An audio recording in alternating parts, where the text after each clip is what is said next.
azali mwana na biso mais Didi azali impoli ki impolitesse wana moto atia ye na mutu ezali mama na ye parce que Didi tanga akolaki na maboko ya papa na ye azalaki na impolitesse oyo akomi nango lelo te biso na kala soki mama azosolola na bakamaradi na ye balobaka toujours ke bino bana bolongwa bokama solo bamama te yo okamata mwana na yo esiko bakamaradi ndo bavandi baosolola masolo akala ozwi mwana moke ovandisi ye wana ayokaka bamasolo éducation nini ozopesa ye mpo alobi na ntongo amanke tata na ye mpona komanke papa ya boti yo eza d'abord signe mabe ya biblique ya signe ya malédiction basakanaka na tata te tata azali nzambe nzambe ya Didi nzambe ya Didi Olomide awa na se ezali Koffi Olomide nzambe ya Didi Didi amona nzambe te asimbaka bible me akenda kosambelaka dans le vide kaka boye me nzambe na ye awa na se ya mabele oyo nzambe na ye eza Koffi Olomide soki amanke Koffi Olomide respect amanke nzambe na ye respect akozwa punition etumbu oyo eleki ba etumbu nyonso tuna mokili parce que Koffi Olomide azali nzambe ya Didi nzambe ya Didi awa na se ya mabele oyo eza nzambe oyo analola te nzambe akojuge yo par rapport ya makambo oyo osalaki na nzambe na yo awa onse ndenge Koffi Olomide osala émission ya multiplication akolela bana eza bana te azolela nde mama alia. Moi je vous confirme Koffi akotikalaka jamais kozongana na alia tiango na mutu na yo Koffi akotikalaka jamais kozongana na mama alia ata mokolo moko te Koffi akosala yango Koffi akozonganaka jamais na mama alia mama bana na eti on sait jamais mama ya bana azali mama ya bana ya Koffi mutu moko aboya yango te aza mama ya bana ya Koffi aza mama ya bana ya Koffi c'est confirmé mais ne pona libala ezalaka lisusu te bakozonganaka te Koffi mpe akosala yango lisusu te Koffi asali choix na ye ya vie c'est fini oubliez ça ntango oloba boye oyebi ke kopesa mpe susu mama ni ya motema makasi akanga bana baya su te bien il faut mais non na otali so nzambe yo moto pose ka question olobi ngaki malobo Didi alobaki mpona yo Didi yango ndenge nini nga so na otalisa yo ke azali impoli parce que azomanke nzambe na ye respect beta kara pone avandaki na ye te abokoloba korépondre papa no mpona nini Yesu Kristu alobaki na biso banzambe na bino awa onse botosa papa na mama bango nde bazali banzambe na bino awa onse le ntango yo ozomake nzambe na yo respect yebi punition na ye yebi malédiction kokanga ye asala te mpo bato bakobenga ye Didi non c'est mwana moko akomi impoli na po epa papa ne azalaki impoli te akomi ke impoli wana epa mama ne sikoyo aza koforme mpe baleki ne na ke impolitesse mais bami bana poto bazalaka bongo eza éducation bana poto balobelaka baparent eza ke impolitesse te mais azoloba oyo eza botika biloko yango ke yobaka te bana mindele baka na bamalédiction yoyebaka yango te yo fandi na poto ti oyo te bana mindele baka na batangolaka na bamalédiction à cause ya babiloko wana nous sommes des bantous hein? Puis tout ça va bantou puis tout ça va africain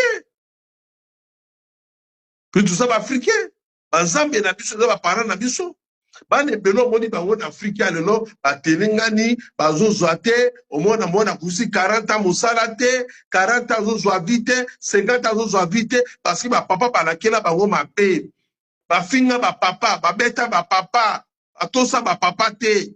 Il y a beaucoup de femmes célibataires awa, bamaka ba maman respect, maman zuba ne kobima te. Zonga na ndako tanga classe anumena kakuna. Wana nyonso tu ezali na ba litomba nango après. Totanga bakombo Kofi Fali. Au moins déjà beaucoup pousser ce qu'on Fali aya na niveau moko na Kofi. Le sota yi kaka Kofi akobeta mokolo nini comparaison za la tête ça va.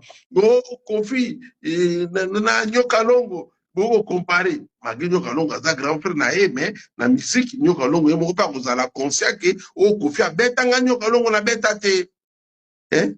Okomwan Bozi azali grand frère na ye basali musique babeti bazaba icône ya musique na biso mais conscience yembo pe ya Bozi ki oyo Kofi asali ngai Bozi na sali te. Même papa oyo mape à son âme soka azaki na mokili ayebi ke Kofi oyo Kofi asali ngai papa oyo na sali yango te mage na grand frère na ye ayaki grand frère na ye yemo ka loba Kofi aza moto lote Kofi asali musique kala. Kofi moto basali ba vivre là pour vivre la musique ezala. Kofi basala ngo na banzembo na ye. Ça dit que Kofi to compara ka ete to ba ga Kofi a remettre mon colonine. Ba comparaison ezala te. Pas Kofi azali incomparable. Tu go comparer na moto te. Tu ga Kofi a remettre mon colonine. Kofi a remettre mon colonine. Kofi moto musali nga Kofi te na boyi. Mais quand on a carré na monde. Musique a botia na ya Kofi.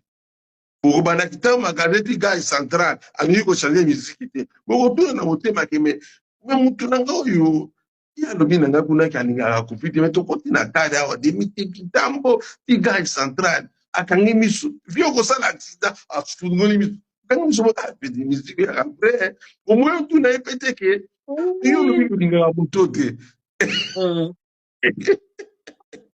ça dit que moi, je comparer Kofi la Moutambate. Moi, je comparer les actes.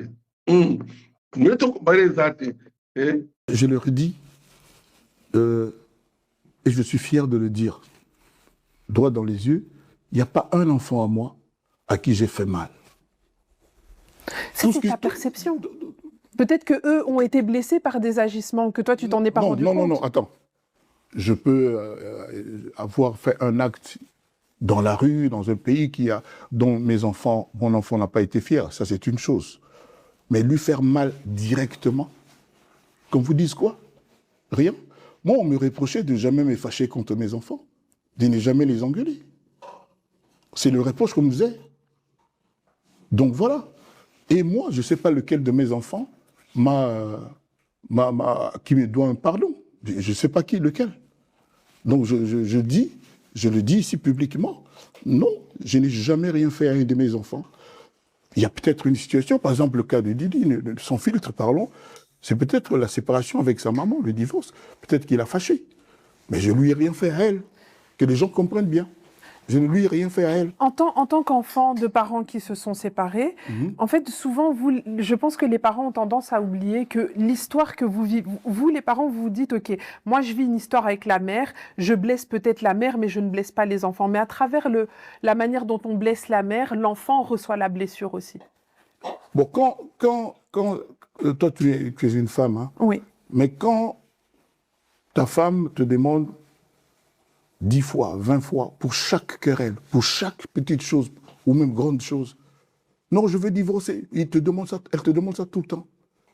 Et puis un jour, tu ne dis rien, tu ne réponds pas, tu t'éclipses. Sans tambour ni trompette, tu rases les murs, puis tu lui as fait mal. Sans filtre. Mais en fait... Non, pas philosophiquement. Non, je dis, pour la 20e, la 10e, tout ça, je ne suis pas en train d'étaler des choses, non. Je dis, parce que moi, j'ai jamais... Mais en fait, si c'est tel que tu le dis, non. Mais après... Comment ça, si c'est tel? Moi, à la télé, je vais raconter le contraire de la vérité? C'est pas ce que je dis. Mais ce que je dis, c'est que ta perception des choses... Tu sais, dans une dispute, il y a toujours deux versions des faits. D'abord, on ne s'est pas disputé. Non, mais ça, c'était un exemple. Je n'ai pas dit que vous vous êtes disputé. Je donnais l'exemple de la dispute ou dans une... Oh là là. C'est difficile.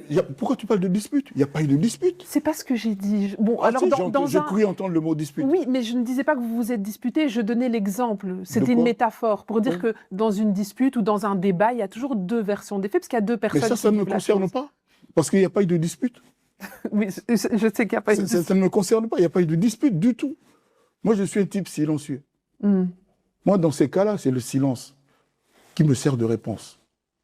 Je te dis, un jour, je me suis éclipsé en rasant les murs. Parce que justement, je ne voulais pas de dispute. Voilà. Mais peut-être que tes enfants ont été blessés de cet éclipsage en rasant les murs. Et est-ce que donc, tu pourrais demander pardon pour ça? Quel est le mal? Je veux lui dire, pardon, je suis parti parce qu'on m'a dit de partir. Non, mais peut-être que elle... Attends. On te dit 20 fois de partir.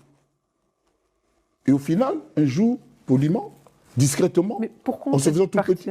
Alors, je ne te demande pas de me répondre, mais... Bon, par contre, là, tu veux m'emmener à faire du déballage. Non, mais si ça avait été parce que j'avais donné une gifle, tiré les cheveux, pas donné l'argent à manger, pas payer l'école des enfants, ça se saurait. Mais c'est rien de tout ça. Moi, si j'étais une femme, je vais quitter un homme, même pas parce qu'il n'a pas payé la scolarité des enfants. Parce que il m'a donné des enfants. Pour moi, c'est une raison valable pour me battre. Parce que le mariage, ma mère disait, ce n'est pas comme le sel qu'on met dans l'eau pour faire du riz. Après, on essaye s'il y en a assez ou pas. Non, c'est un éternel recommencement. Chaque jour de notre vie, quand on a choisi de se mettre la corde au cou, il faut mériter le mariage. Il faut se battre. Il faut barrer. Il faut lutter pour l'homme que tu aimes. Et toi, tu t'es battu quand tu étais dans le mariage? C'est une question, je ne sais pas. Je te dis, ce n'est pas la première fois qu'on m'a dit divorce. C'est la énième fois. Encore une fois, je ne suis pas en train de faire du déballage. Je ne veux pas dire de mal à qui que ce soit. Je le dis avec tout le respect. Donc je n'ai pas là le premier jour, non. J'aurais été quelqu'un de malsain, de mal tourné, de mal boutiqué. Je serais parti la première fois, mais c'est pas ce que j'ai fait. Parce que je me dis, non, il y a des valeurs, il y a des choses positives. Moi, mon style, c'est toujours mettre dans la balance le positif et le passif. Donc, ce qui est bien et ce qui n'est pas bien. Et pour moi, il y a toujours ce qui est bien. Koffi Olomide a limbisi Diddy Stone bolingo ya papa na mwana ezongi. La famille bovo na kiche de boso na bwa keble matière réconciliation ya Koffi Olomide na Diddy Stone et lingisi actualité. Mikolo te remarqué Koffi Olomide azo posté Diddy Stone net na film. La famille to lali to lamuki te moni Koffi Olomide a bwa ki Diddy Stone na TikTok.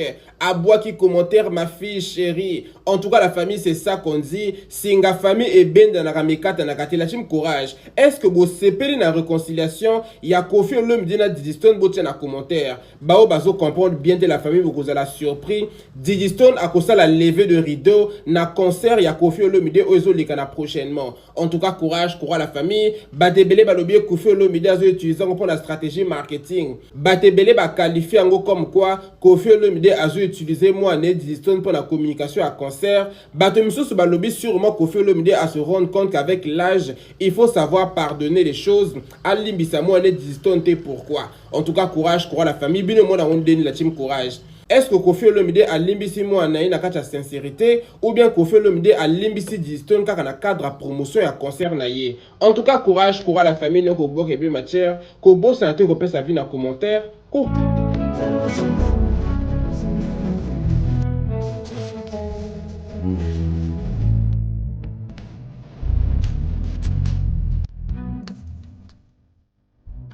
Qui azali mwana na biso mais Didi azali impoli.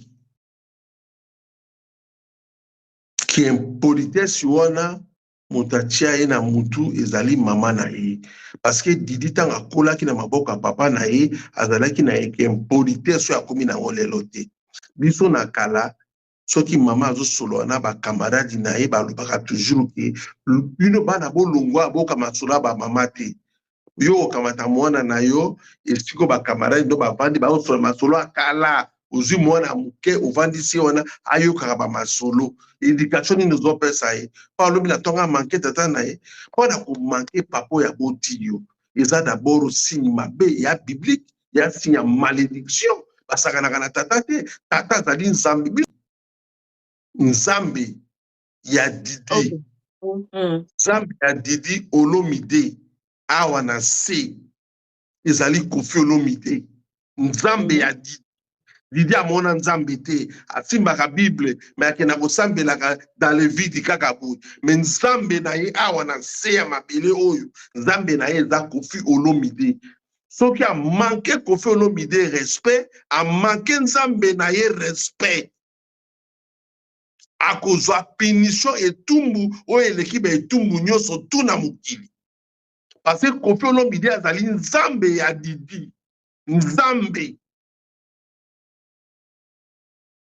Nzambe ya Didi awa na se ya mabele oyo. Eza nzambe wana lola te. Nzambe akojuge yo par rapport ya makambo osalaki na nzambe na yo awa onse.